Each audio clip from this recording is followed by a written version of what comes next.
Welcome to the 4th of July! Welcome to the Americans' 4th of July! So I was jumping around some worlds trying to find something that encapsulated my experience of 4th of July when I was just a little gremlin. And I think I found one!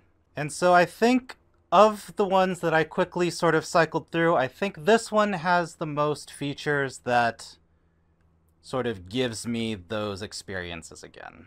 So let's bring you back into the light. So I thought that by coming into the pagoda that the lighting in here would help illuminate, but I guess the avatar is not a part of this lighting situation.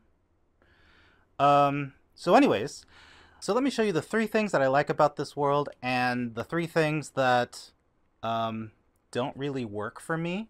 Is really utilitarian, but I really like that it exists, and it's the customization up there.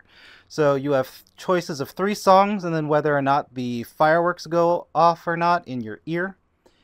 And so right now, in order to avoid DMCA, I have the music turned off, but I've also, for the purposes of the intro, turned off the fireworks.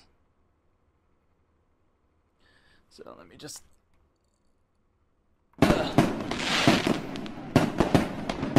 Alright, now we're getting into the theme. And there's some more customization over this way.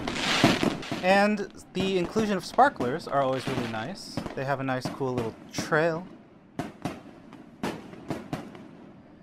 Always mesmerizing for a little kid.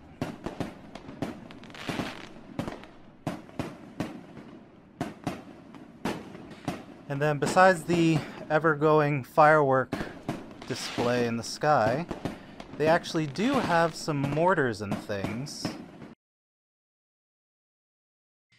It's at that point that my headset basically just would no longer communicate with VR chat, and that was it. I believe it is an overheating problem. That's the theory that I'm running with, because it's the theory that I have a lot more fixes for, whereas there are other scarier theories that I don't want to entertain just yet.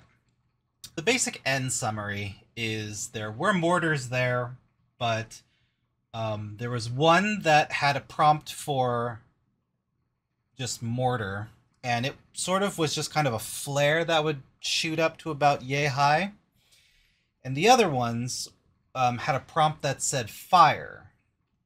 And so you would take that mortar and you could move it somewhere else, and then you would hover over it and it would say fire, and then you trigger. And in my experience, nothing happened. It was really hard to kind of differentiate what was happening already in the sky and what happened because you activated the mortar. So that was kind of the beginning of the things that didn't really work for me in that world. The other thing was the lighting. I hope that was obvious. And that was about it. I kind of thought that I had like a 3 and 3 thing, but I guess it was really kind of more of a 3 and 2 kind of thing. So, hey, the ratios are positive for that world. And so that's about it. It's looking like I'm gonna be needing a new headset sooner than I calculated.